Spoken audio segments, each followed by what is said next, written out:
Hello friends, मैं सुनीता आप सभी का अपने चैनल पे बहुत बहुत स्वागत करती हूँ। तो आज का हमारा नया टॉपिक है नगर व्यापारी और शिल्पजन। इसमें हम पढ़ेंगे कि हमारे प्राचीन समय की नगरीय व्यवस्था, व्यापारी जो होते थे वे, इसके अलावा जो शिल्पजन थे, इन सब का हमारे प्राचीन इतिहास में क्या योगदान रहा है और क्या महत्व रहा है।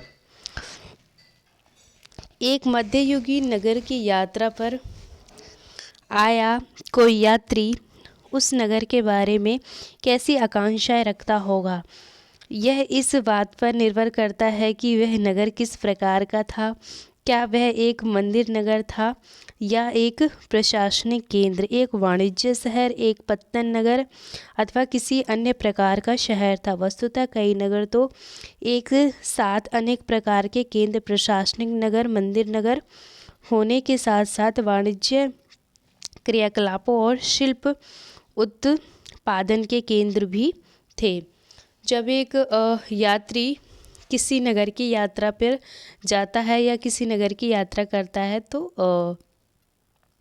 वो आकांक्षाएं रखता है कि वे जो नगर है वे किस प्रकार होगा। वे यही बताया गया, वे इस बात पर निर्भर करता है कि वो जो नगर है वे किस वे किससे संबंधित है। जैसे वे नगर मंदिर नगर है या प्रशासनिक केंद्र है या एक वाणिज्य शहर है या फिर नगर है या कोई पत्तन नगर है या फिर एक प्रशासनिक केंद्र है। तो ये इन सब पर निर्भर करता है कि वह नगर किस प्रकार होगा। तो उसी के आधार पर यात्री जो करेगा व्यक्ति, उसकी आकांक्षाएं उस नगर के हिसाब से अपनी अपेक्षाएं रखेगा।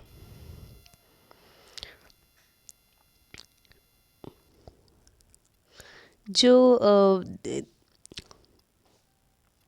ये मध्यकाल के हमारे जो ये व्यापारी वगैरह हुए थे, इसके अलावा उसके प्रमुख केंद्र कौन कौन से थे। जैसे देखिए, मध्य और दक्षिण भारत के व्यापार और शिल्पकारी उत्पादन के प्रमुख केंद्र कौन कौन से थे। काबुल, पुष्कर, अजमेर, वृंदावन, सोमनाथ, सूरत, मुंबई, बरार, बीदर,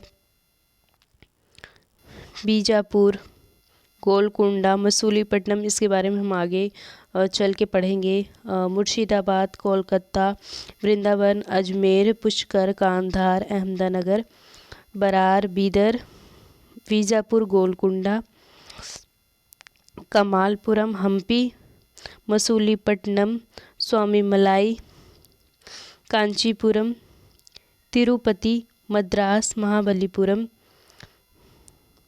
तिरुवनमलाई,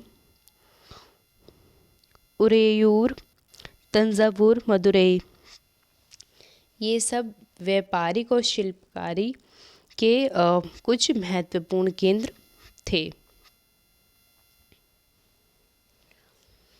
प्रशासनिक केंद्र, अध्याय 2 में आप चोल वंश के बारे में आपने चोल वंश के बारे में पढ़ा। आइए हम अपनी कल्पना के घोड़े पर सवार होकर चोल राजाओं की राजधानी तंजावुर, जैसा कि वह 1000 वर्ष पहले था, की यात्रा पर चलें। चलिए हम काल्पनिक यात्रा शुरू करते हैं अपने चोल साम्राज्य के अंतर्गत। वर्ष के 12 महीने बहने वाली कावेरी नदी इस सुंदर नगर के पास बहती है। राजा राज चोल द्वारा निर्मित राजराजेश्वर मंदिर की घंटियां बजती हुई सुनाई देती हैं। लोग नगर के वास्तुकार कुंजरमल्लम राज पेरुथचंद की वास्तुकला की प्रशंसा करते हुए नहीं थकते।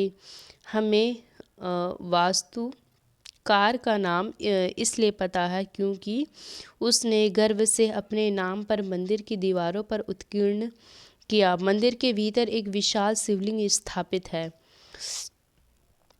तो हम अपनी काल्पनिक यात्रा में क्या क्या देख रहे हैं।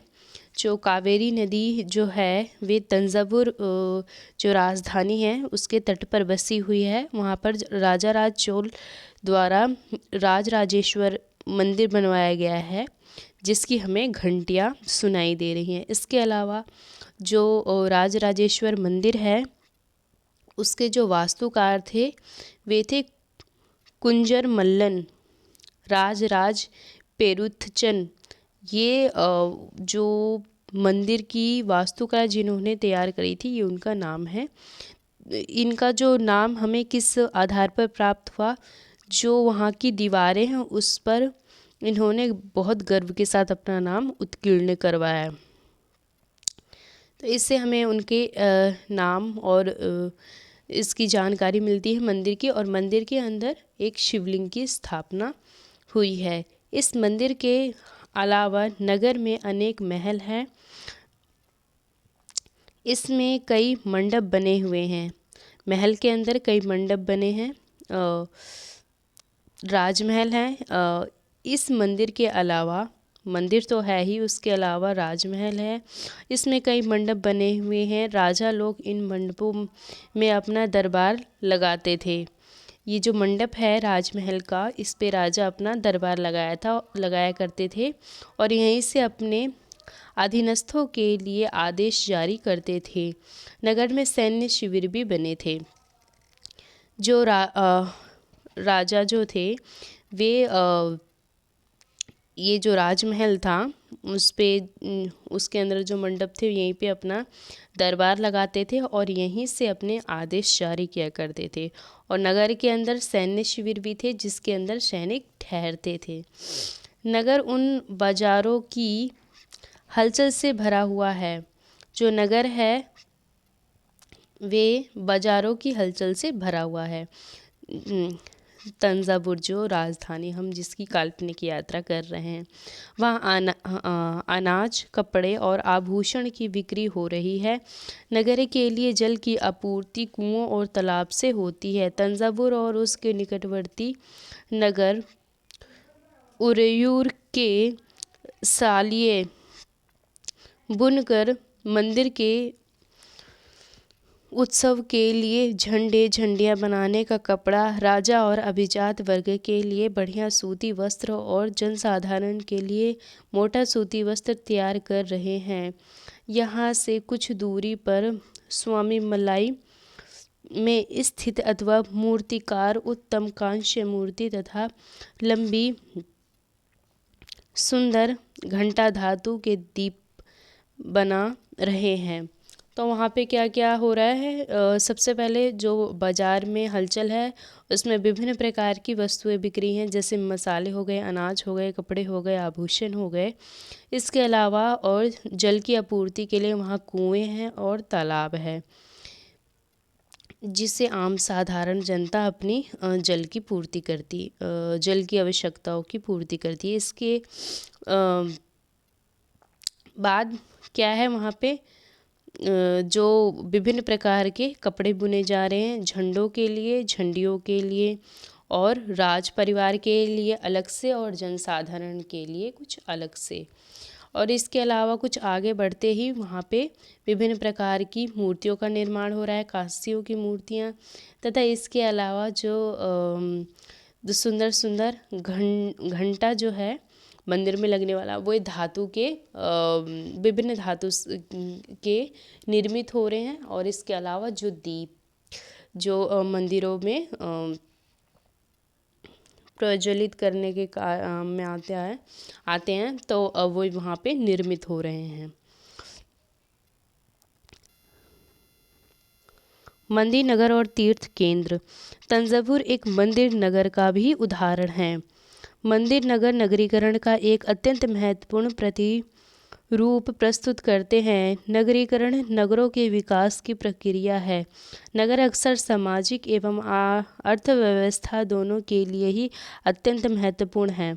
सामाजिक क्योंकि सामाजिक और आर्थिक दोनों दृष्टि से जो मंदिर हैं इनका महत्वपूर्ण अपना एक स्थान है। समाज में ही रहकर मंदिर का निर्माण होगा और ये अर्थव्यवस्था जिसमें कि व्यापार हुआ करता था। अभी हमने ऊपर ही पढ़ा कि बाज़ार में बहुत हलचल थी, वहाँ पे मसाले बिक रहे हैं, कपड़े बिक रहे हैं, आभूषण बिक रहे हैं, तो वहाँ पे जो व्यापारी थे वहाँ पे अपना व्यापार करने आया करते थे। और ये जो व्यापार है और जो धन संबंधी कार्य हैं और जो मंदिर है ये समाज में ही रह के निर्मित है। किसी जंगल में रह के तो निर्माण नहीं किया जा सकता और ना ही इनका विकास किया जा सकता है। तो दोनों के लिए ही अत्यंत महत्वपूर्ण थे। जो मंदिर थे वे इन सब के लिए महत्वपूर्ण भूमिका निभाते थे। शासक विभिन्न देवी देवताओं के प्रति अपना भक्ति भाव प्रदर्शन करने के लिए मंदिर बनाते थे। वे मंदिरों को भूमि एवं धन अनुदान में देते थे। मंदिरों को क्या करते थे? जो राजा होते थे वे मंदिरों को भूमि और धन अनुदान में देते थे, जिसकी आय से धार्मिक अनुष्ठान विधि विधान से संपन्न किए जाते थे। तीर्थयात्रियों एवं पुरोहित पंडितों को भोजन कराया जाता था और पर्वोत्सव मनाए जाते थे। मंदिर के दर्शनार्थी भी दान दक्षिणा दिया करते थे। जो राजा होता था सबसे पहले मंदिर के जो देख रेख करने वाले होते थे वे पुरोहित होते थे, ब्राह्मण होते थे, वे भी उसमें विभिन्न प्रकार के लोग सम्मिलित हुआ करते थे। तो उन्हें राजा विशेष प्रकार की भूमि दिया करते थे जिससे वे कर की प्राप्ति करते थे और इसके प्रकार वे अनुदान अर्थात वे धन से विशेष प्रकार की मंदिरों की सेवा किया करते थे। जो राजा होते थे वे उन्हें धन अनुदान धन दिया करते थे और भूमि दिया करते थे, जिससे क्या होता था धार्मिक अनुष्ठान विधि विधान से संपन्न होते थे। और इसके अलावा जो तीर्थ यात्री आते थे और जो पुरोहित थे और जो पंडित थे इन्हें भोजन कराया जाता था उस धन के माध्यम से। और इसके बदले में जो दर्शनार्थी थे वे विभिन्न प्रकार के दान दक्षिणा भी दिया करते थे।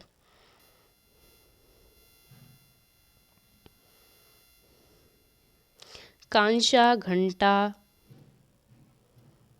धातु और लघु मोम तकनीक।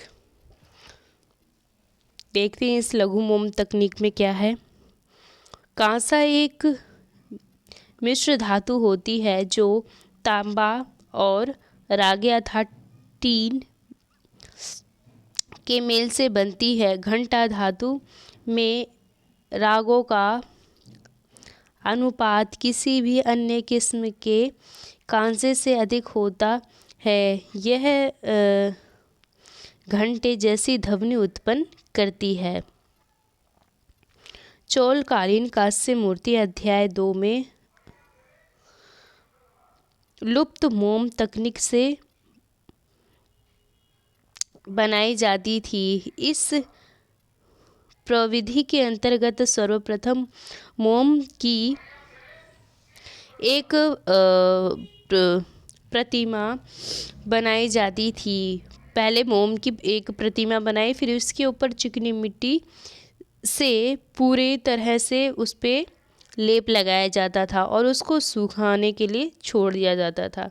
इसके पश्चात वे जब वो सूख जाती थी तो उसे गर्म करके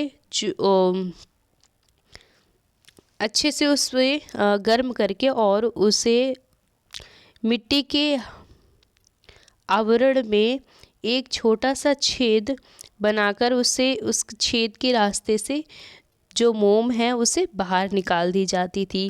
फिर चिकनी मिट्टी के खाली सांचे में जो अब वो मिट्टी का सांचा खाली हो गया जो कि पहले उसमें मोम भरा हुआ था। फिर वहाँ से क्या होता है जो खाली सांचे के छेद के रास्ते पिघले हुए धातु से उसे भर दिया जाता था। जब वह धातु ठंडा होकर ठोस हो जाता था तो चिकनी मिट्टी के आवरण को सावधानी पूर्वक हटा दिया जाता था और उसमें से निकली प्रतिमा को साफ करके चमका दिया जाता था। हो गई कांसे की जो प्रतिमा हो गई तैयार। ये देखिए, ये कृष्ण की मूर्ति है, कांस्य मूर्ति, जिसमें कृष्ण को नाग रक्षक कालिया को काबू करते दिखाया गया है। श्री कृष्ण की मूर्ति।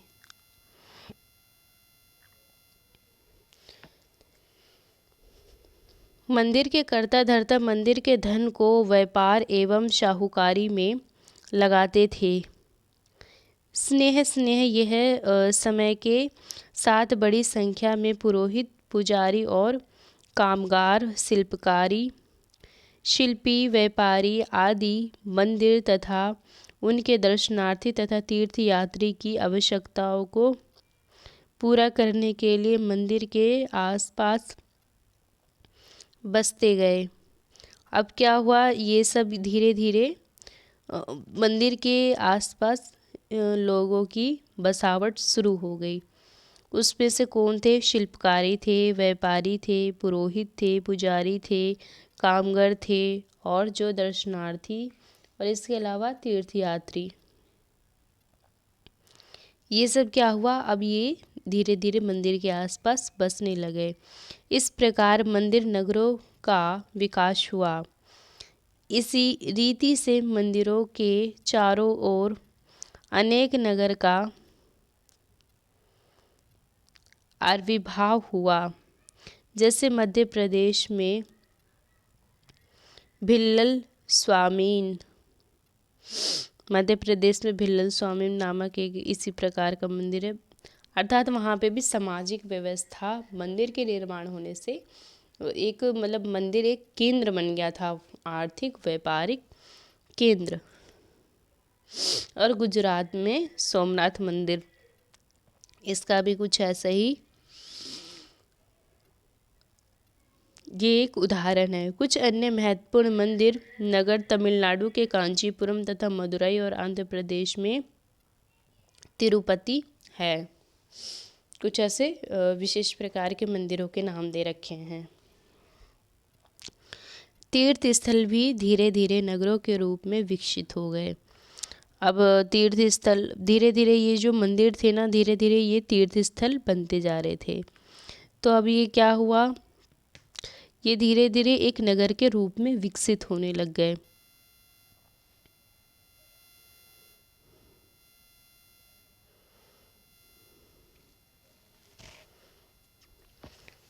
वृंदावन जो कि उत्तर प्रदेश में है, तिरुवन्नमलाई तमिलनाडु, ऐसे नगरों के दो उदाहरण हैं। अजमेर राजस्थान 12वीं शताब्दी में 14 राजाओं की चौहान राजाओं की राजधानी था और आगे चलकर मुगलों के शासन में वह सूबा मुख्यालय बन गया। यह नगर धार्मिक सह अस्तित्व का एक उत्कृष्ट उदाहरण प्रस्तुत करता है।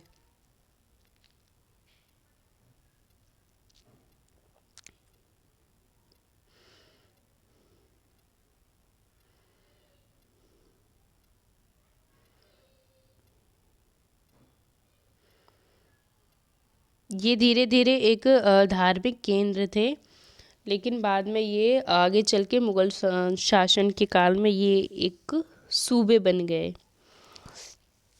यह नगर धार्मिक सह अस्तित्व का एक उत्कृष्ट उदाहरण प्रस्तुत करता है। सुप्रसिद्ध सूफी संत ख्वाजा मोइनुद्दीन चिश्ती यहाँ 12वीं शताब्दी में बस गए। ख्वाजा मोइनुद्दीन चिश्ती कहाँ? राजस्थान के अजमेर में 12वीं शताब्दी में ये बस गए और उनके दर्शनार्थी एवं श्रद्धालु सभी पंथ मतों के हुआ करते थे। अजमेर के पास ही पुष्कर सरोवर है, जहाँ प्राचीन काल से ही तीर्थयात्री आते रहे। अजमेर जिसमें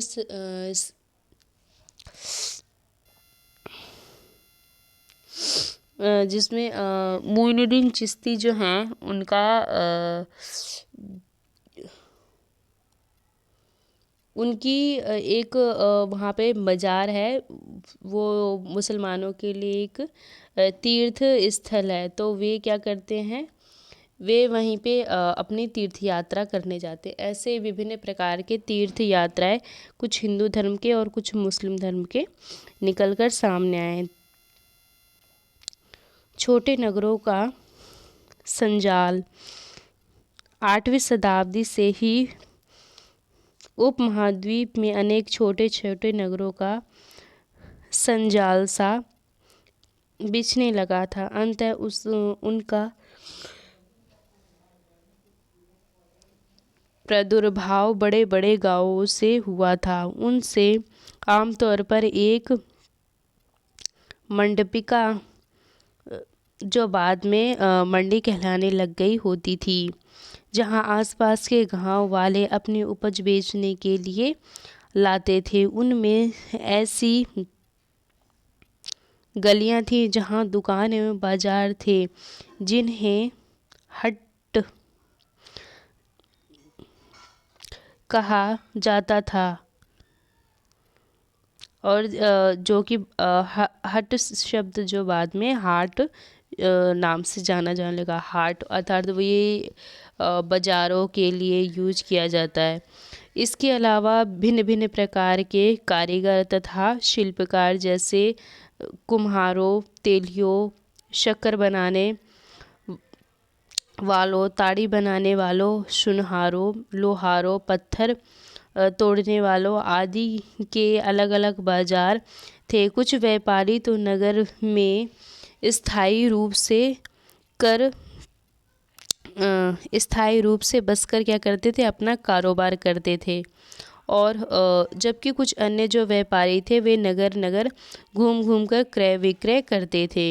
आसपास के दूर दराज के व्यापारी इन नगरों में स्थानीय उपज खरीदने और दूरवर्ती स्थानों के उत्पादन जैसे घोड़े, नमक, कपूर, केसर, पान, सुपारी और काली मिर्च जैसे मसाले बेचने के लिए आते थे। धीरे धीरे क्या हुआ था, अब बाज़ारों का, हाटों का, मंडियों का भी विस्तार हो रहा था। हालांकि शुरू में पहले स्थानीय लोग ही इन बाज़ारों, हाटों को लगाते थे, लेकिन धीरे धीरे उस पे दूर दूर से जो व्यापारी थे वे भी आने लगे और कुछ ने तो अपनी एक स्थायी जगह बना ली कि वे रहते भी वहीं पे थे और अपना कार्य भी, जो कामकाज संबंधित, जो धन संबंधित कार्य था, वे एक स्थायी रूप से रहकर वहीं पर बस गए और उसे करने लगे। आमतौर पर जो कोई सामंत यानी परावर्ती काल का जमींदार इन नगरों में या इसके आसपास किलेबंद कर महल बना लेते थे। ऐसे सामंत व्यापारी शिल्पकारों तथा उनके व्यापार की वस्तुओं पर कर लगाते थे। जो सामंत थे जिन्होंने अपनी जो ज़मीन है उसकी किलेबंदी करा ली थी, तो जो उसके आसपास जो भी व्यापारी शिल्पकारी जो थे वहाँ पे जो व्यापार करने आए थे, तो ये उस पर कर लगाया करते थे और कर वसूलते थे। और कभी कभी इन करों के संग्रहण का अधिकार उन स्थानीय मंदिरों को प्रदान कर देते थे। या तो ये खुद ग्रहण करते थे अथवा ये मंदिर के जो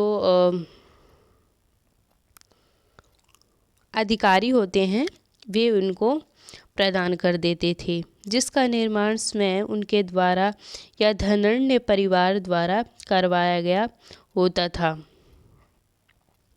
ऐसे अधिकार का उल्लेख अभिलेख में किया गया है जो आज भी पाए जाते हैं। बाजार पर कर, ये देखिए शायद एक अभिलेख पाया गया है। उसकी कुछ प्रमुख ये देख लेते पहले। लकड़ी पर नक्काशी करते हुए एक कारीगर।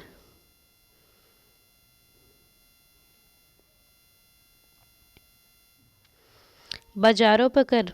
यह राजस्थान से प्राप्त एक 10वीं शताब्दी के अभिलेख का सारांश है, जिसमें वे शुल्क दिए गए जो मंदिर प्राधिकारियों द्वारा वस्तुओं के रूप में वसूल किए जा सकते हैं, उन्हें भी एक अभिलेख लिखवाकर उन्हें भी एक प्रकार से सीमित कर दिया कि तुम मतलब कि अपने मनमाना रूप से कर नहीं वसूल सकते। उसकी भी एक समय उसके लिए भी एक वस्तु जो है वे निर्धारित कर दी थी। जैसे वे शक्कर ले सकते थे, गुड़ ले सकते थे, रंग ले सकते थे, धागा ले सकते थे, रुई हो गया, नारियल, नमक, सुपारी, मक्खन, तिल के तेल और कपड़े पर कर लगाए जाते थे। ये सब क्या करते थे, ये कुछ इस प्रकार की कर की वसूली व्यापारियों से कर सकते थे। इसके अलावा व्यापारियों पर धातु की चीज़ें बेचने वालों, अस्वाकों, तेल और पशु चारे और अनाज के बोरों पर भी कर लगाए जाते थे।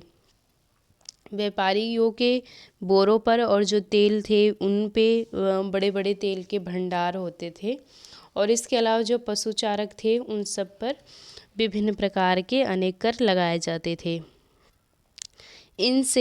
इनमें से कुछ कर तो वस्तु के रूप में और कुछ अन्य नगद रूप में वसूले जाते थे।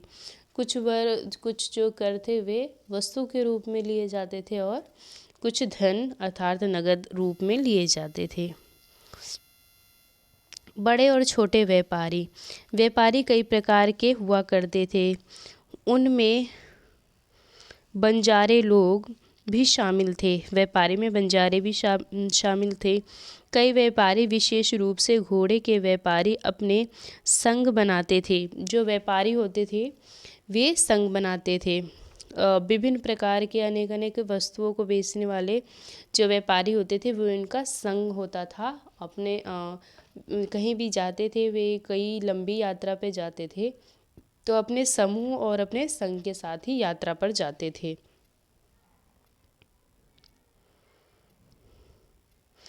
जिनका एक मुखिया होता था, उनका एक प्रमुख मुखिया भी हुआ करता था, और वह मुखिया उनकी ओर से घोड़े खरीदने के इच्छुक योद्धाओं से बातचीत करता था।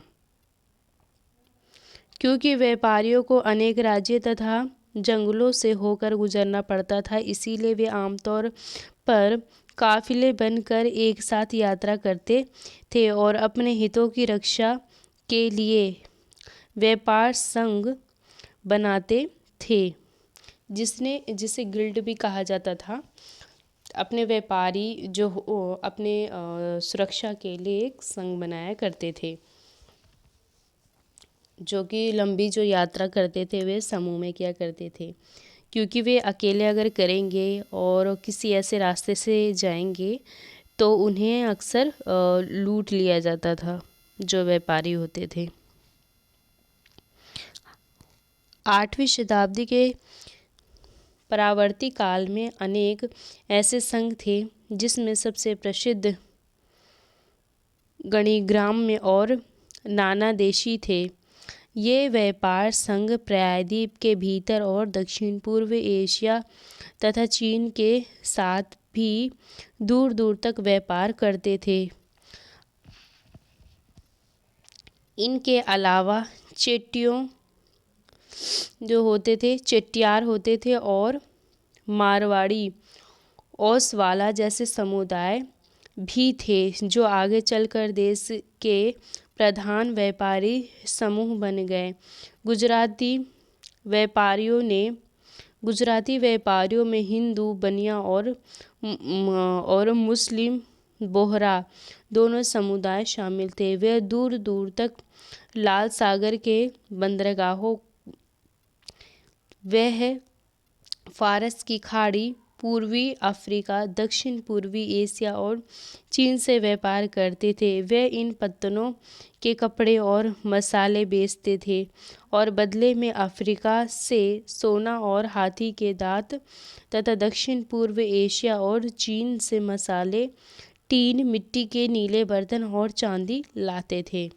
जो ये चेट्टियार होते थे, मारवाड़ी जो होते थे, इसके अलावा ओसवाल, ये समुदाय थे। ये हमारे भारत के अलावा जो विभिन्न प्रकार के जो देश हैं, जैसे अफ्रीका हो गया, एशिया हो गया, चीन हो गया, इन सब से, और फिर फारस की खाड़ी हो गया और लाल सागर हो गया, इन सब से इतनी दूर दूर वे सफ़र करके जो विभिन्न प्रकार की वस्तुओं को खरीद कर अपने सामान को लेकर आते थे।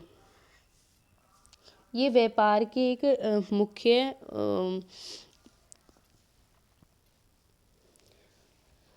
प्राचीन भारत की व्यवस्था को बताया गया है, व्यापारिक व्यवस्था को, कि हम जो व्यापारी थे वे किस किस प्रकार से और किस तरह के व्यापार किया करते थे। पश्चिम तट के नगरों में अरबी, फारसी, चीनी, यहूदी और सीरिया ईसाई बस गए। लाल सागर के बंदरगाहों में बेचे जाने वाले भारतीय मसालों और कपड़े इतालवी व्यापारियों द्वारा खरीदे जाते थे। अब देखिए, ये जो पश्चिमी तट के जो नगर थे, जो यहूदी थे, चीनी थे, फारसी थे और जो ईसाई, ये सब पश्चिमी तट पर बसे हमारे भारत में। पश्चिमी तट जो गुजरात का जो हिस्सा है, उन सब तटों पे ये सब आकर बसे।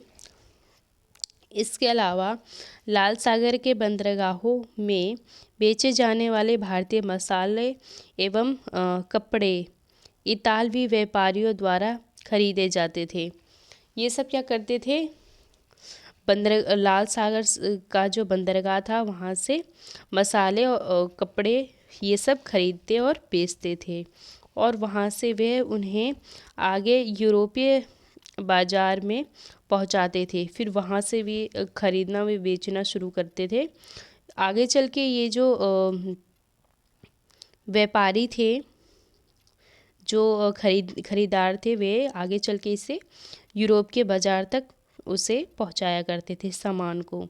उनसे व्यापार का बहुत लाभ होता था। उष्णकटिबंधीय जलवायु में उगाए जाने वाले मसाले क्या क्या थे, जो अधिक गर्मी में अधिक गर्म वातावरण में उत्पन्न होते हैं। काली मिर्च, दाल चीनी और जायफल, सौंठ आदि ये सब थे। ये यूरोपीय जो व्यंजन थे उसका अभिन्न हिस्सा बन गए थे। मसालों की मांग यूरोप में बहुत अधिक बढ़ गई थी और भारतीय सूती कपड़ा बहुत लुभाना होता था। वहाँ पे यूरोप में भारतीय मसालों को और कपड़े को बहुत अधिक पसंद किया जाने लग गया। ये सब चीज़ें यूरोपीय व्यापारियों को भारत तक खींच लाई। जो यूरोपीय व्यापारी थे और हमारे मसालों और कपड़ों से और अधिक दिलचस्प दिखाया उन्होंने और हमारे भारत तक आ गए। समय के साथ साथ व्यापार और नगरों का रूप इसी प्रकार बदला। इसके बारे में हम शीघ्र आगे पढ़ेंगे। काबुल के बारे में पढ़ लेते हैं। काबुल अपने पहाड़ी और विषम भूदृश्य के साथ 16वीं शताब्दी से राजनीति और वाणिज्यिक दृष्टि से महत्वपूर्ण बन गया। काबुल और कांधार सुप्रसिद्ध रेशम मार्ग से जुड़े थे। साथ ही घोड़े का व्यापार भी प्रमुख रूप से इसी मार्ग से होता था। काबुल किन मार्गों से जुड़ा था? एक तो रेशम मार्ग से जुड़ा था, ठीक है, जो कि एक वाणिज्य का इसका अपने आप में बहुत अधिक महत्व है। कांधार जोड़ा था रेशम मार्ग। इसके अलावा जो घोड़े के व्यापारी थे वे इन्हीं मार्गों से होकर गुजरते थे, उनका व्यापार यहीं से चलता था। 17वीं शताब्दी के हीरो के एक सौदागर जो बैप्टिस्ट टेवरियर जो थे, टेवरियन ने इनके अनुसार इन्होंने अनुमान लगाया था कि काबुल के घोड़े का जो व्यापार था प्रतिवर्ष 30,000 रुपये का होता था, जो उस दिनों में एक बड़ी भारी रकम समझी जाती थी। काबुल से क्या क्या आता था? मेवा आता था, खजूर आता था, गलीचे आते थे, रेशमी कपड़े आते थे और ताज़े फल ऊँट पर लाद कर लाए जाते थे और उपमहाद्वीप तथा अन्य भागों में बेचे जाते थे। इसके अलावा गुलाम भी बिक्री के लिए लाए जाते थे। काबुल से विभिन्न प्रकार की चीज़ें व्यापार के तौर पर बिकने आती थी, उसमें गुलाम भी सम्मिलित थे। नगरों में शिल्प। बीदर के शिल्पकार तांबे और चांदी में जड़ाई के काम के लिए इतने अधिक प्रसिद्ध थे कि इस शिल्प का नाम ही बीदरी पड़ गया। पांचाल अर्थात विश्वकर्मा समुदाय, जिसमें सुनार, कसेरे, लोहार, राजमिस्त्री और बढ़ई शामिल थे, मंदिरों के निर्माण के लिए आवश्यक थे। इसके अलावा वे राजमहलों, बड़े बड़े भवनों, तालाबों, जलाशयों के निर्माण में भी अपनी महत्वपूर्ण भूमिका अदा करते थे। इस प्रकार सालियार या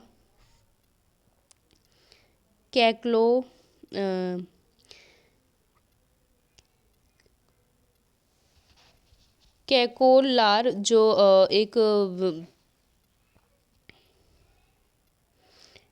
जैसी बुनाई, ये एक बुनाई का नाम है, भी सुप्रसिद्ध समुदाय बन गया। कैकलोर ये एक बुनाई का नाम था। धीरे धीरे जो समुदाय है उसको इसी नाम से जाने लग गया। तो आगे देखिए, और वे मंदिर को भारी दान दक्षिणा दिया करते थे। वस्त्र निर्माण से संबंधित कुछ अन्य कार्य जैसे कपास को साफ करना, कातना, रंगना भी स्वतंत्र व्यवसाय बन गए थे, जिसके लिए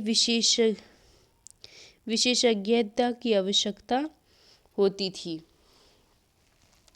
शिल्पकारी भी उस समय बहुत अधिक प्रचलित थे। बीदरी जो बुनाई है, जो शिल्प कार्य है एक, इसके अलावा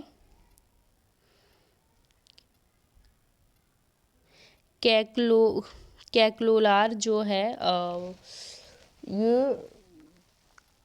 एक तरीके का शिल्पकारी पद्धति थी, लेकिन इस प्रकार की बुनाई करने के कारण एक समुदाय का नाम भी पड़ता चला गया। तो कहने का मतलब जो शिल्पकला और जो वास्तुकला थी वे बढ़ती चली जा रही थी। ये शॉल के बॉर्डर का एक चित्र दिखाया गया है। ये पीतल के इस मोमबत्ती दान का काला आवरण, ये मोमबत्ती दान है।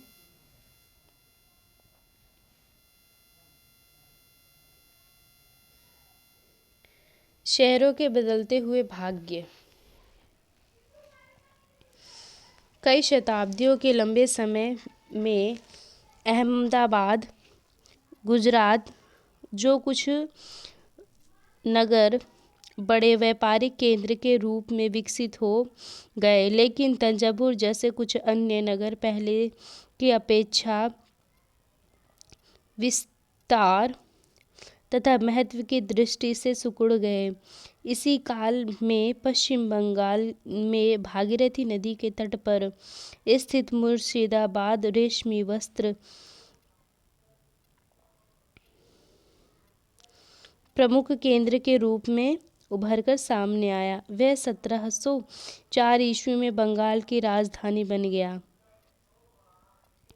लेकिन इसी शताब्दी के दौरान उसका जो सितारा डूब गया, क्योंकि वहाँ के बुनकर इंग्लैंड की मीलों से बनकर आए सस्ते कपड़ों के साथ प्रतियोगिता में टिक न सके।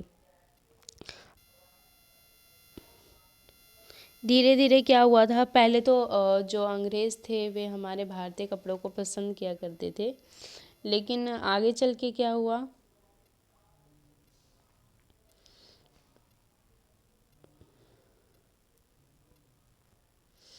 जो कंपनी थी धीरे धीरे, जैसे यूरोपीय से अभी हमने देखा कि यहाँ के जो सूती कपड़े वे अधिक पसंद करते थे और मसाला, तो ये धीरे धीरे इनका बाजार पे जो ताना बाना था वो बढ़ता जा रहा था। तो कई इन्होंने ऐसे नियंत्रण भी लगा दिए थे, और इसके अलावा उनके यहाँ मशीनों से कपड़े को तैयार किया जाने लग गया था, तो उनके जो कपड़े थे और सस्ते बिकने लग गए थे, जिसके कारण जो भारतीय जो सूती वस्त्र है वे उसकी तुलना में अधिक महंगे थे। तो इस प्रकार कुछ फेरबदल आया। हम्पी, मछलीपट्टनम और सूरत। नज़दीक से एक नज़र। हम्पी की वास्तुकला का सौंदर्य। चित्र 6। हम्पी के अहाते की टूटी हुई दीवार से बुर्ज का दृश्य।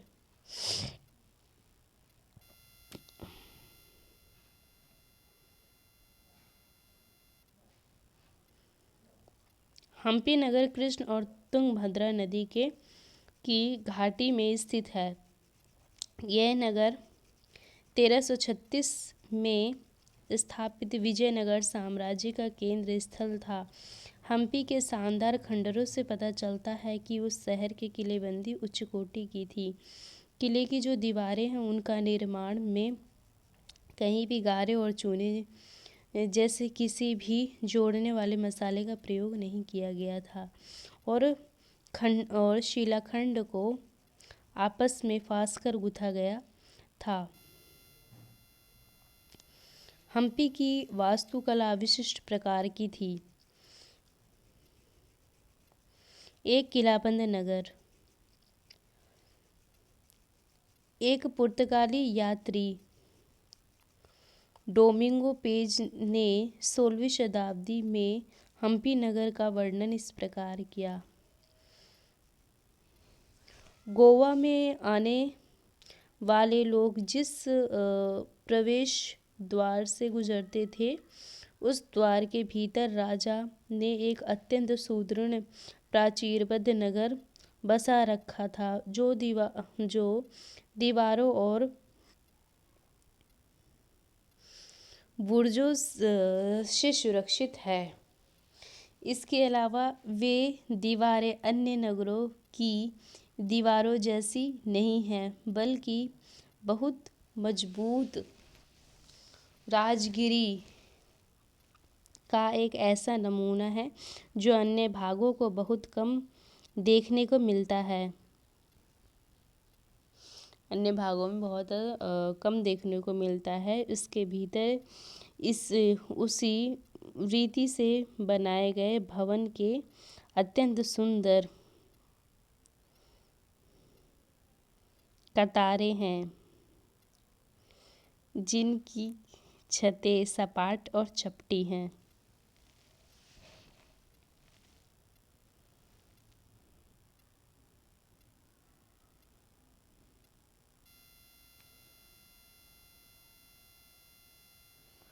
ये देखिए ये क्या बता रहा है, ये से देखते हैं।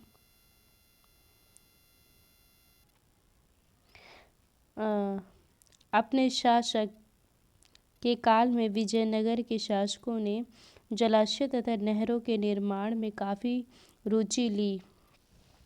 मालदेवी नदी के ऊपर 1:37 किलोमीटर लंबे मिट्टी के बांध वाले अनंतराज सागर जलाशय का निर्माण हुआ। कृष्ण देव राय ने 2 पहाड़ियों के बीच एक विशाल प्रस्तर बांध का निर्माण विजयनगर के निकट एक विशाल झील के निर्माण के लिए किया, जहां से जल सेतु और नहरों द्वारा बगीचों और खेतों तक सिंचाई के लिए पहुंचाया जाता था। सिंचाई का एक ये महत्वपूर्ण साधन था। पहाड़ियों के बीचों बीच से जो जल निकासी प्रबंध है उसे लाया गया था। नदियों के जो जल था उनको कुछ इस प्रकार लाया गया था, जो कि जो सिंचाई है उसके काम आता था, खेती के लिए काम आता था, इन सब के लिए काम आया करता था। हम्पी की वास्तुकला विशिष्ट प्रकार की थी। वहाँ के शाही भवनों में भव्य मेहराब और गुंबद थे। वहाँ स्तंभों वाले विशाल कक्ष थे, जिसमें मूर्तियों को रखने के लिए आले बने हुए थे। विशाल कमरों वाले कक्ष थे, भवन थे, मेहराब थे। मेहराब जानते हो ना, कुछ ऐसे होते हैं।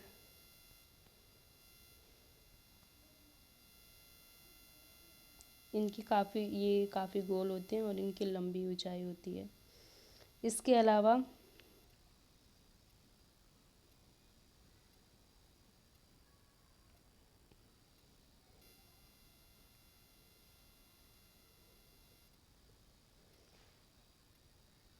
मूर्तियाँ रखने के लिए आले बने हुए थे।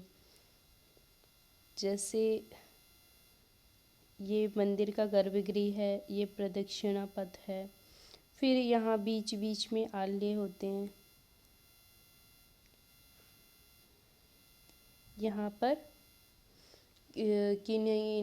किसी न किसी देवी देवता की जो मूर्ति है वे रखी जाती हैं, यहाँ स्थापित रहती हैं।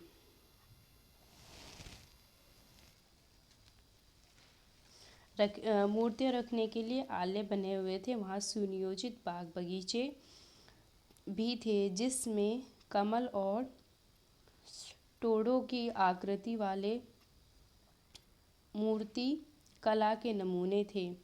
15वीं-16वीं शताब्दी के अपने समृद्ध काल में हम्पी कई वाणिज्यिक और सांस्कृतिक गतिविधियों से गुंजायमान रहा। किससे रहा? वाणिज्य और सांस्कृतिक गतिविधियों से, मतलब वे परिपूर्ण था 15वीं और 16वीं शताब्दी में हम्पी। इन दिनों हम्पी के बाज़ारों में मुस्लिम सौदागरों जो ये 15वीं और 16वीं शताब्दी के अंतर्गत की बात कर रहा है। हम्पी के जो बाज़ार थे उसमें मुस्लिम सौदागर जो थे वे और चेट्टियों, इसके अलावा पुर्तगालियों जैसे यूरोपीय व्यापारियों के एजेंट का जमघट लगा रहता था। हम्पी के अंदर विभिन्न देशों से जो व्यापारी होते थे वे व्यापार करने भी आते थे। इसके अलावा जो मुस्लिम थे और मुस्लिम सौदागर जो थे और जो चेट्टी थे, चेट्टी ये भारतीय ही थे, भारतीय व्यापारी उनको कहा जाता था। और इसी प्रकार जो पुर्तगाल और यूरोप वगैरह से आए थे। तो ये सब इनका जो हम्पी का जो बाज़ार था, इन सब में इनकी व्यापारिक गतिविधियाँ थी। मंदिर जो थे वे सांस्कृतिक गतिविधियों के केंद्र होते थे और देवदासियां विरूपाक्ष शिव मंदिर के रूप में अनेक स्तंभ वाले विशाल कक्ष में देव प्रतिमा राजा तथा प्रजाजनों के समक्ष नृत्य किया करती थी। ये होता है जो देवदासियां होती हैं एक प्रकार की जो लड़कियां होती हैं उनको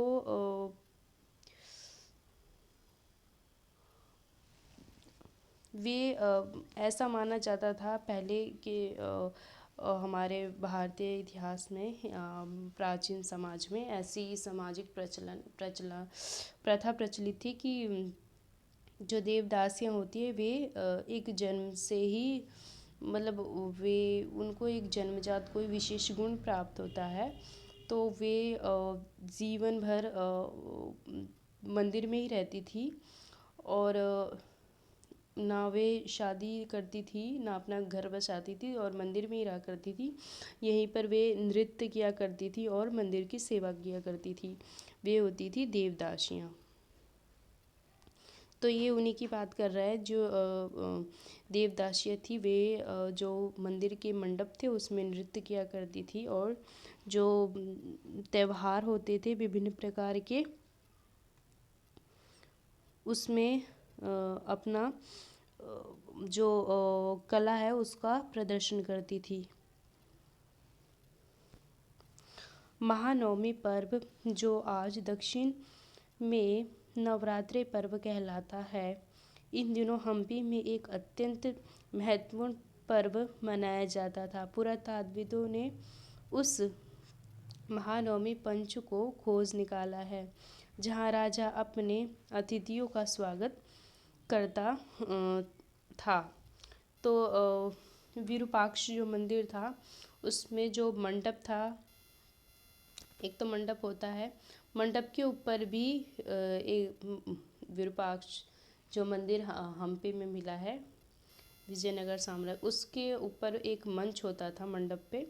तो उसको उस मंच का जो प्रयोग है किसी विशेष त्यौहार पर किसी विशेष उत्सव पर उसका उपयोग किया जाता था। और जो जैसे धार्मिक अनुष्ठान वगैरह हो गए, जो राज परिवार संबंधी परिवार होते थे वे इसमें सम्मिलित होते थे और इसका विभिन्न प्रकार के जो पर्व होते थे अनुष्ठान होते थे उन सब के अवसरों पर इन सभी का प्रयोग होता था। ये देखिए हम्पी के जो विट्ठल मंदिर है उसका पत्थर का बना एक रथ, जो दक्षिण भारत में ज़्यादातर रथ मंदिर पाए गए हैं, तो उसका ये एक छोटा सा नमूना है।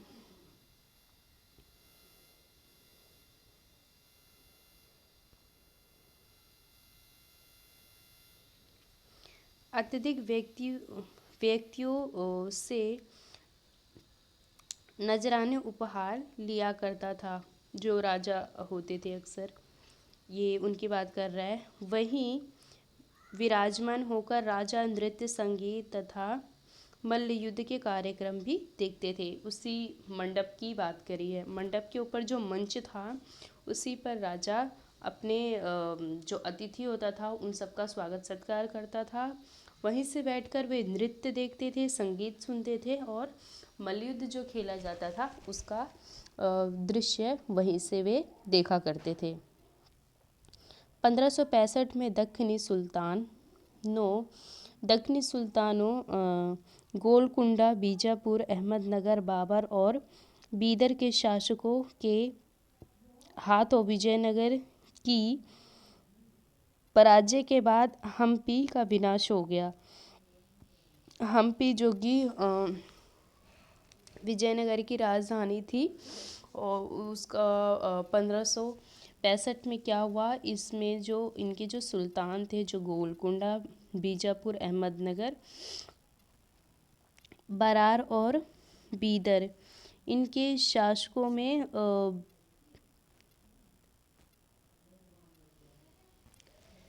आपसी असंतुष्टि थी। वे चाहते थे कि कोई चाहता था कि विजयनगर को हम जीत के अपने साम्राज्य में मिला ले।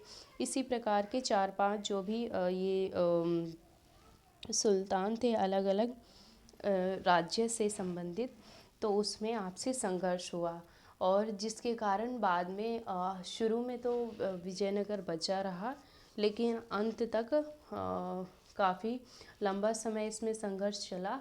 तो अंत में जो संघर्ष था वे सफल रहा, जिसमें हम्पी जो है, जो कि विजयनगर की राजधानी थी, वे नष्ट हो गई। पूरा विजयनगर ही नष्ट हो गया आगे चल के।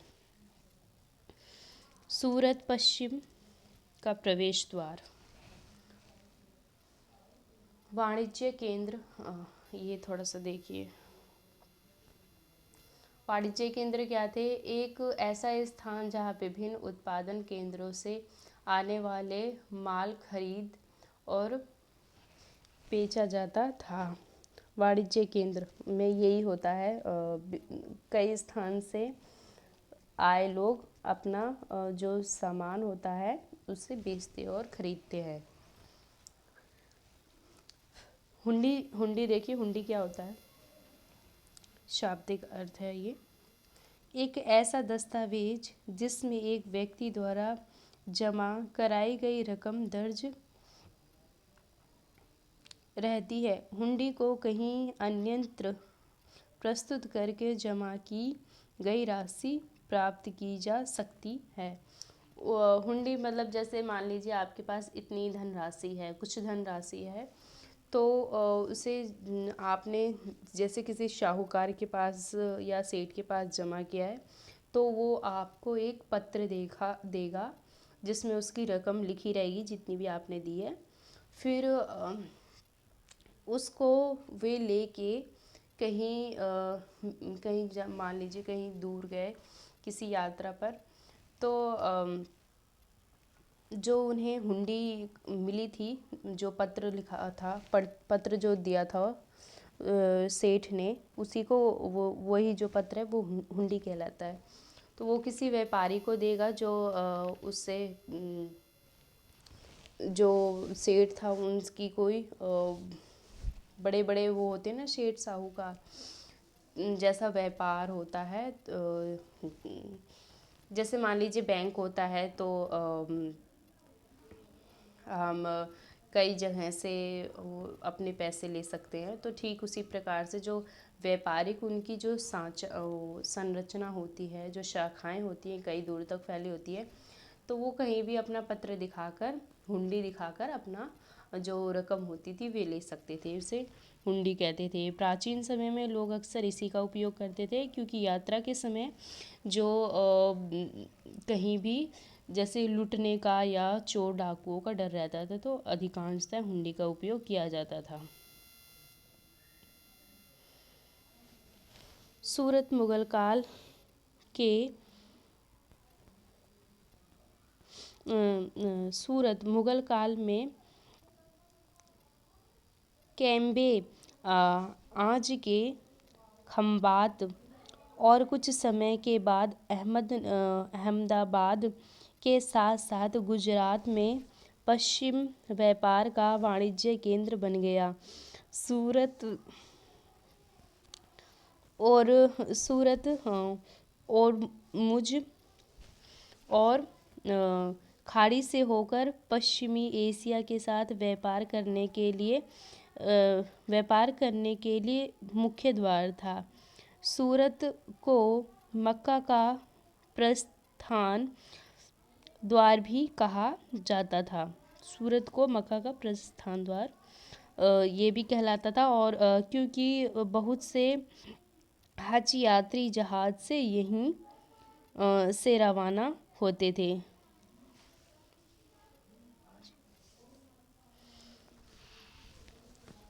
सूरत भी अपने समय में आज भी, लेकिन इसका प्राचीन भारत में अधिक महत्वपूर्ण स्थान रहा है। अपनी इसकी एक अलग छवि रही है। तो यात्रा के लिए व्यापारियों के लिए ये अधिक एक वाणिज्यिक केंद्र था। इसके अलावा यहाँ पे विभिन्न प्रकार के इसे क्या कहा जाता था, सूरत को मक्के का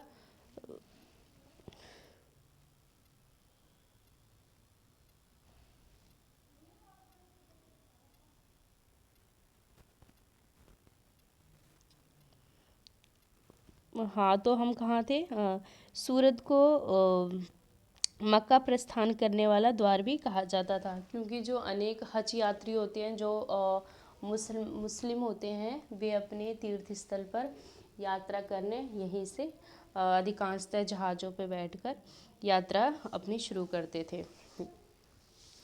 सूरत एक सर्वदेशीय नगर था जहाँ सभी जातियों और धर्मों के लोग रहते थे।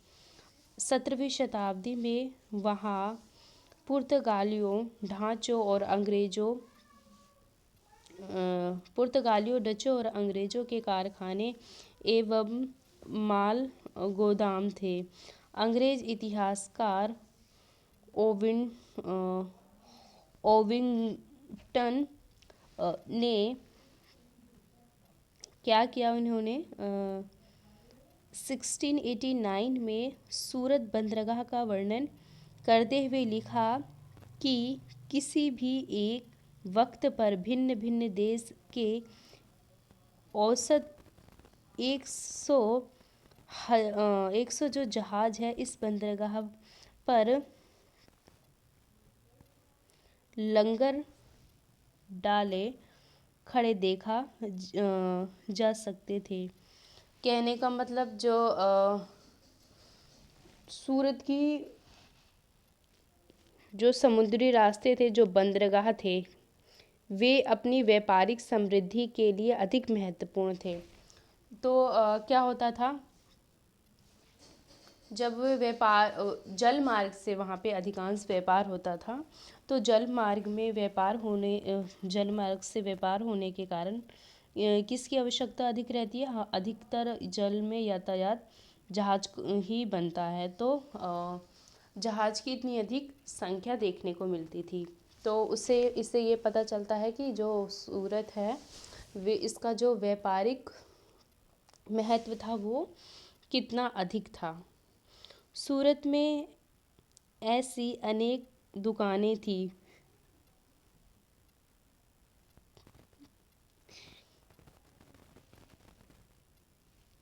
जो सूती कपड़ा एक्चुअली मुझे हंसी आ रही है थोड़ी सी मुझे कोई बात याद आ गई। चलिए ठीक है, हम अपने टॉपिक पे आते हैं। सूरत में ऐसे अनेक दुकानें थी जो सूती कपड़ा, थोक और फुटकर कीमतों पर बिकती थी। सूरत के वस्त्र अपने सुनहरे गोटा किनारियों, जो गोटा होता है यहाँ के वस्त्र बहुत ही ज़्यादा प्रसिद्ध थे। जो गोटे होते हैं, जैसे कि वस्त्रों में मोटे मोटे गोटे जो लगते हैं, मोतियों के, हीरो के तो नहीं, अधिकतर जो मोती होते हैं और जो रंगीन पत्थर होते हैं उनके अधिकांश गोटे होते थे। इसके अलावा जरी वाला काम, जो जैसे मान लीजिए साड़ी हो गई, उसके जो किनारे किनारे होते हैं, बॉर्डर सा जो होता है पतला पतला, उसमें खूबसूरत डिज़ाइन बने होते थे। तो कुछ इस प्रकार के काम के लिए जो सूरत है उसके लिए प्रसिद्ध था। जो सूती कपड़े हैं, जो वस्त्र हैं, वे जल के माध्यम से एक स्थान से दूसरे स्थान जाया करते थे सूरत में, और उनके लिए पश्चिम एशिया, अफ्रीका और यूरोप में बाज़ार उपलब्ध थे। जो सूरत से जो व्यापारी थे वे व्यापार करते थे, वे उन सब के लिए कहाँ के रास्ते खुले थे, पश्चिम एशिया के, अफ्रीका के, यूरोप के बाज़ार, इन सब के जो बाजार थे, इन उपलब्ध थे।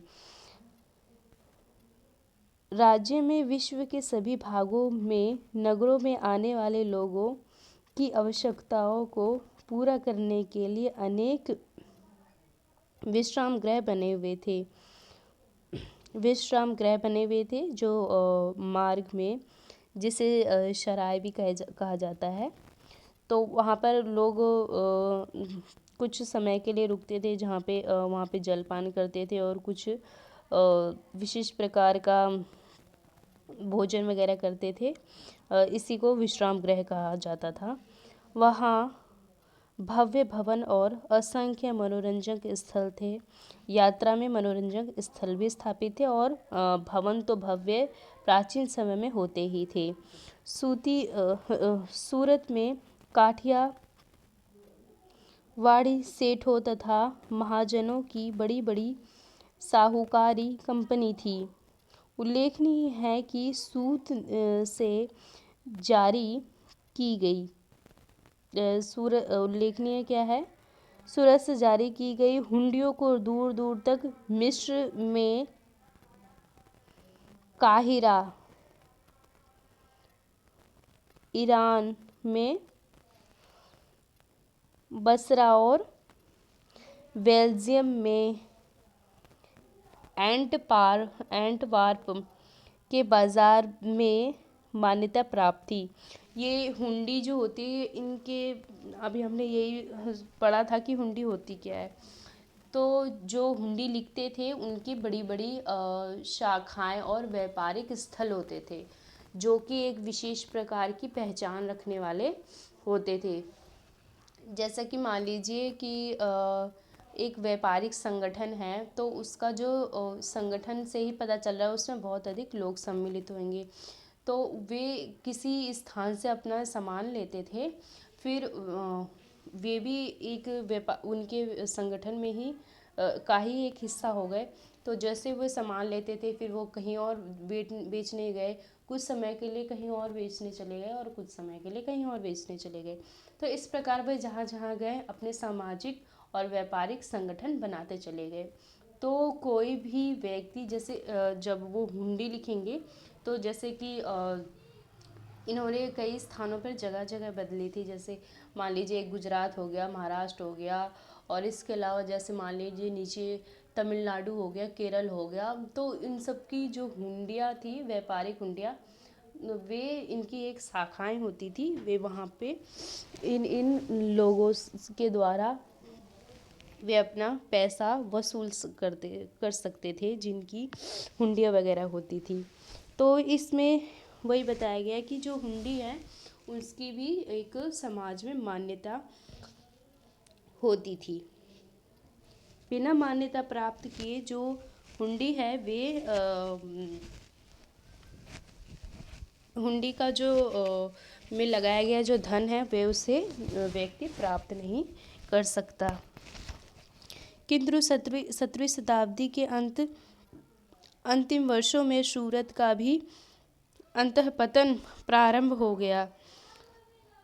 इसके कई कारण थे। मुगल साम्राज्य के पतन के कारण बाजारों तथा उत्पादकता की हानि, पुर्तगालियों द्वारा समुद्री मार्ग पर नियंत्रण और वर्तमान मुंबई में प्रतिस्पर्धा, जहां 1668 में अंग्रेजी ईस्ट इंडिया कंपनी का अपना मुख्यालय स्थापित हुआ था। आज सूरत एक महत्वपूर्ण वाणिज्य केंद्र है। जोखिम भरा दौर, मछलीपट्टनम के लिए एक चुनौती। मछलीपट्टनम या मछलीपट्टनम नगर कृष्ण नदी के डेल्टा पर स्थित है। 17वीं शताब्दी के यहाँ भिन्न भिन्न प्रकार की गतिविधियों का नगर था। हॉलैंड और इंग्लैंड दोनों देशों ने ईस्ट इंडिया कंपनी ने मछलीपट्टनम पर नियंत्रण किया था। ये जो हॉलैंड ईस्ट इंडिया कंपनी जो थी, ये जो हमारे देश में कई आए थे, जैसे हॉलैंड हो गए, हॉलैंड वासी हो गए, डच हो गए, पुर्तगाल हो गए, इन सब की जो भी कंपनियां हमारे भारत में बनी थी उन सब का ही नाम ईस्ट इंडिया कंपनी था। तो थोड़ा बहुत लास्ट में अंतर था, लेकिन अंतर तो यही था। अंतर तो देखिए ज़्यादा अंतर नहीं था, लेकिन ईस्ट इंडिया नाम ही यही था। तो इसमें वही अब समझने की बात है, इसे ध्यान से सुनेंगे तो आपको भी समझ आएगी। हॉलैंड और इंग्लैंड दोनों ने ईस्ट इंडिया कंपनी दोनों की ईस्ट इंडिया कंपनी ने मसूलीपट्टनम पर अधिकार कर लिया। देखिए हॉलैंड की भी और इंग्लैंड की तो थी ही ईस्ट इंडिया कंपनी। इन्होंने क्या किया, मसूलीपट्टनम पर अपना नियंत्रण स्थापित कर लिया, क्योंकि तब तक वह आंध्र तट का सबसे महत्वपूर्ण पत्तन बन गया था। क्योंकि क्या हो गया था, ये तब तक आंध्र प्रदेश का सबसे महत्वपूर्ण पत्तन बन गया था। पत्तन उसे कहते हैं जो बंदरगाह होते हैं, विभिन्न बंदरगाह का जो किनारे वाला तट होता है, जो समुद्री तट होता है, उसी को जहाँ सामान वगैरह उतरते हैं उसी को पत्तन कहा गया है। मसूलीपट्टनम का किला हॉलैंड वासियों ने बनाया था।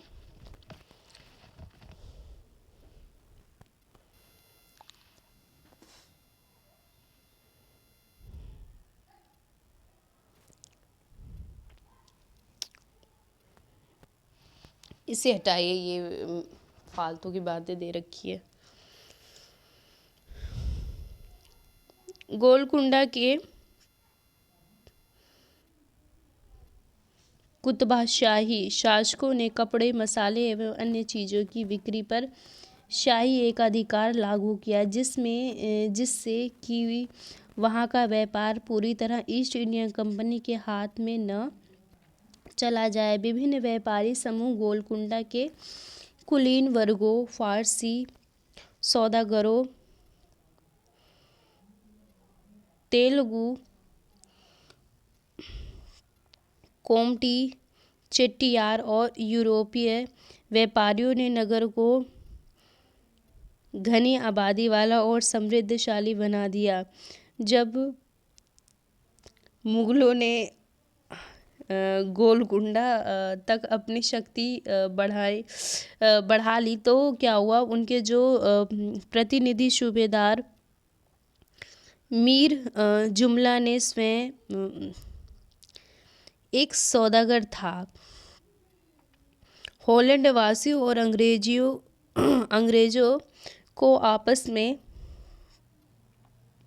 भिड़ाना शुरू किया और 1686 और 89 में मुगल बादशाह जो थे औरंगजेब ने गोलकुंडा को मुगल साम्राज्य में मिला लिया। औरंगजेब जो थे, इनका जो दक्षिण का अभियान था, दक्षिण भारत का अभियान कुछ रूप से सफल रहा था।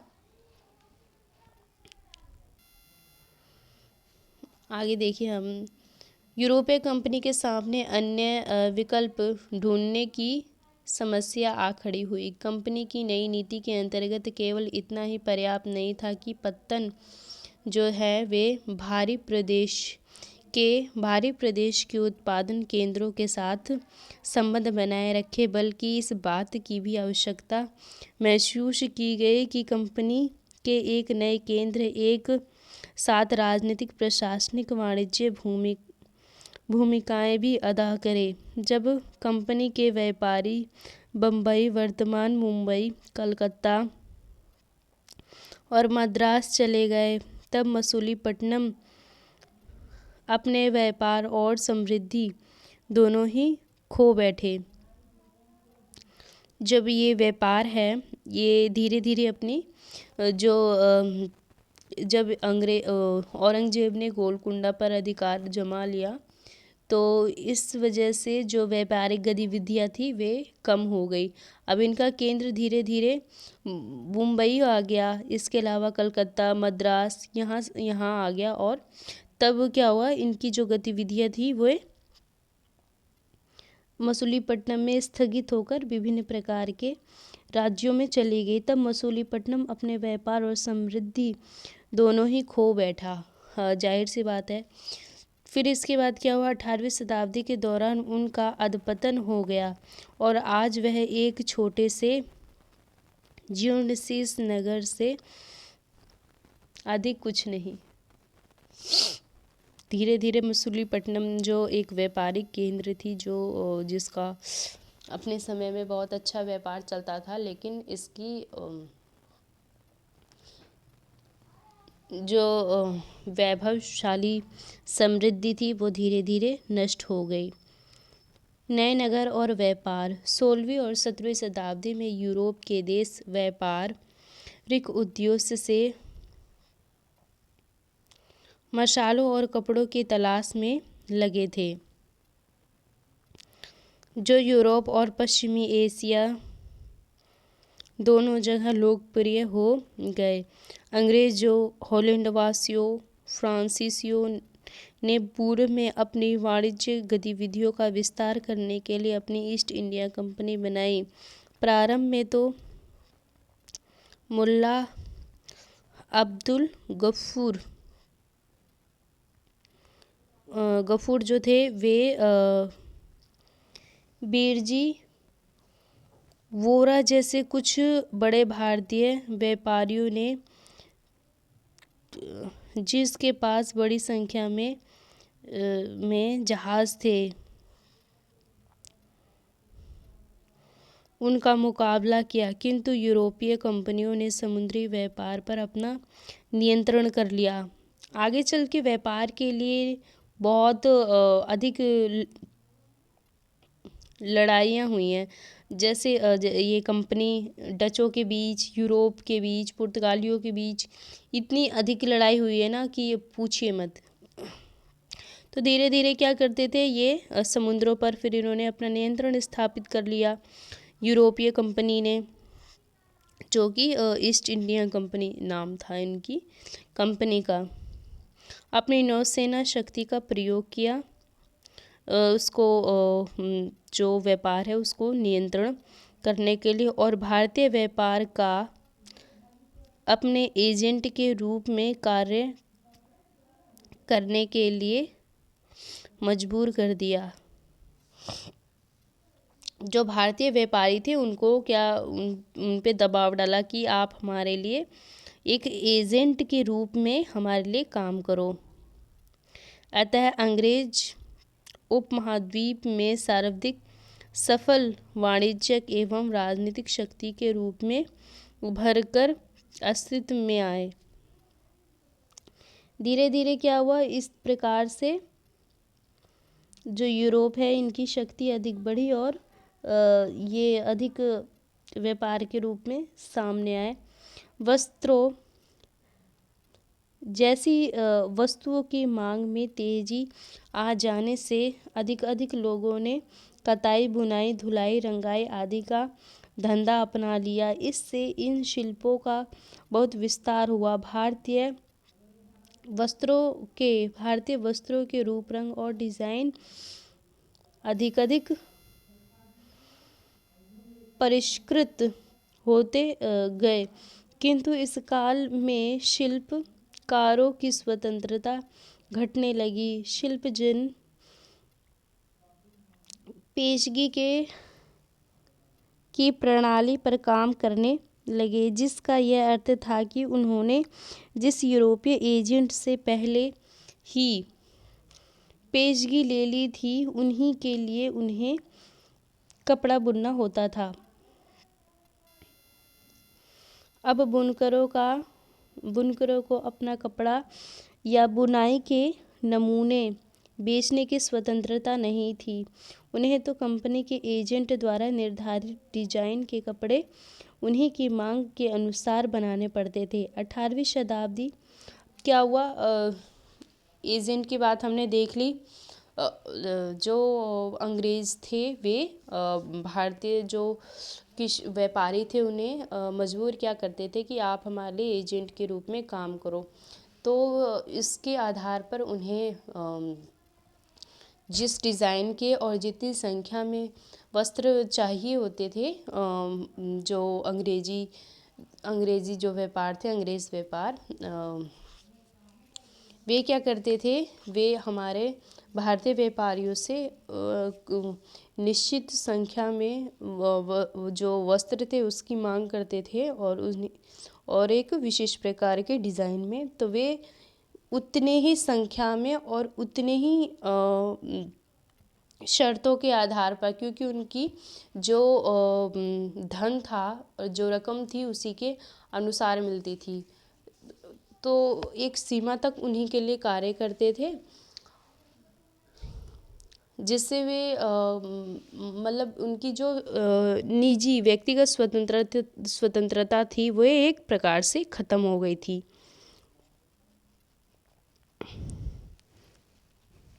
18वीं शताब्दी में मुंबई, कलकत्ता और मद्रास नगरों का उदय हुआ, जो आज प्रमुख महानगर हैं। शिल्प और वाणिज्य में बड़े बड़े परिवर्तन आए, जब बुनकर जैसे कारीगर और सौदागर यूरोपीय कंपनियों द्वारा इन नए नगरों में स्थापित ब्लैक टाउन में स्थानांतरित हो गए।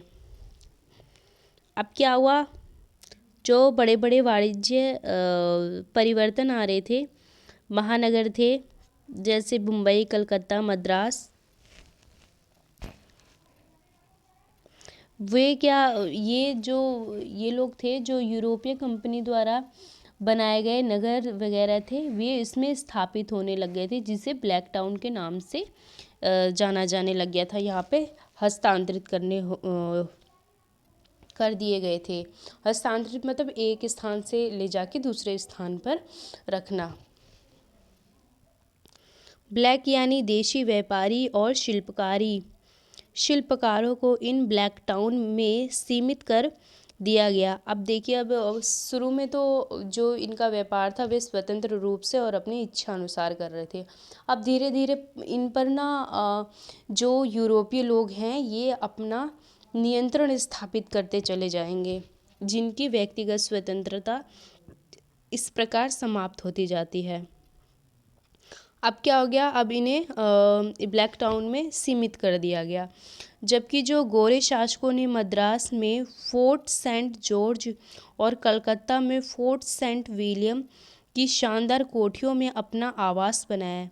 जो गोरे लोग थे, यहाँ पे जो हमारे भारतीय लोग हैं उन्हें ब्लैक टाउन में रखा गया, लेकिन जो ये शासक बने बैठे थे, जो यूरोपीय थे और जो ब्रिटिशर्स थे, ये सब जो गोरे शासक थे, इन्होंने अपने लिए मद्रास में फोर्ट सेंट जॉर्ज की स्थापना करी। वे वहाँ अपना निवास स्थल बनाए मद्रास में, और जो कलकत्ता में फोर्ट सेंट विलियम, जो एक शानदार कोठी इन्होंने अपने रहने के लिए बनवाई। 18वीं शताब्दी में शिल्पकला और वाणिज्य की कहानी हम अगले वर्ष पढ़ेंगे। तो जैसे ये देखिए, प्रारंभिक 19वीं शताब्दी में मुंबई की एक सड़क,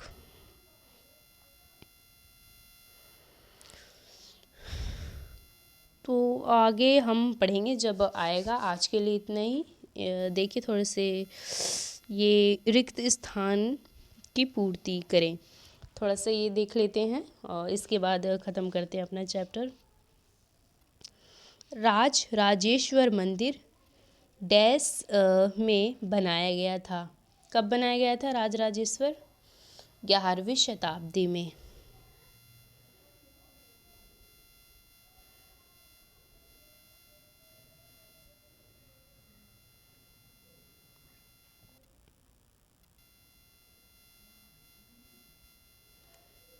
ठीक है, 11वीं शताब्दी में।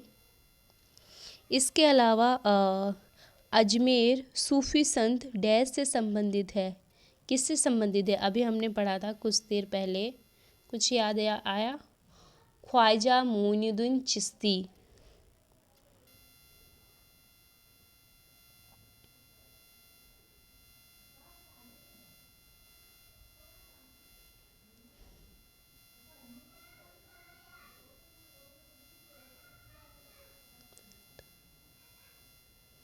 ख्वाजा मोइनुद्दीन चिश्ती। ठीक है।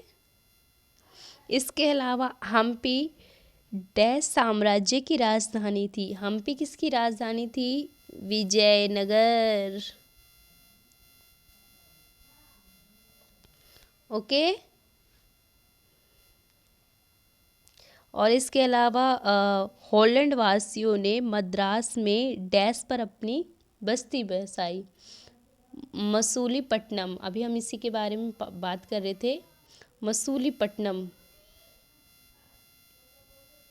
यहाँ पर उन्होंने अपनी जो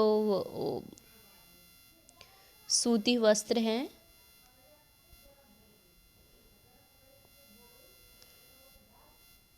मसूलीपट्टनम, सूती वस्त्र से संबंधित अपनी जो बस्तियां हैं बसाई थी व्यापार संबंधी। बताइए क्या सही और क्या गलत। हम राजराजेश्वर मंदिर की मूर्ति का नाम एक शिलालेख से जानते हैं। मूर्ति का नाम एक शिलालेख से जानते हैं।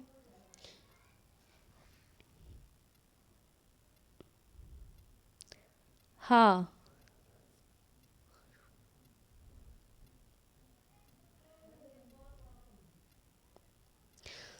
हाँ, एक शिलालेख के माध्यम से ही हमें उस मूर्ति के बारे में जानकारी प्राप्त हुई थी।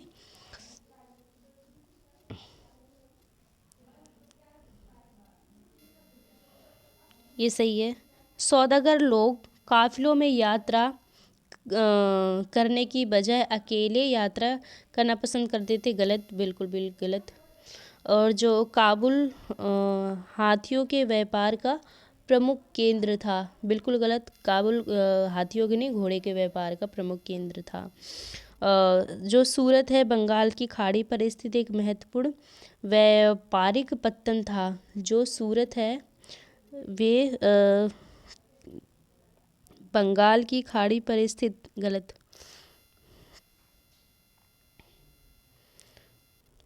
तंजावुर नगर को जल की आपूर्ति कहाँ से होती थी? अभी हमने पढ़ा था, तालाब और कुओं से हुआ करती थी। और मद्रास जैसे बड़े नगरों में स्थित ब्लैक टाउन में कौन रहता था? भारतीय व्यापारी जो होते थे, सूतकर थे, जो कपड़ा बुनने वाला काम करते थे। तो आज के लिए इतना ही। मिलेंगे अपने अगले चैप्टर में। और इस चैनल को आगे सब्सक्राइब करो, शेयर करो और हमारे साथ बने रहो। तब तक के लिए बाय बाय।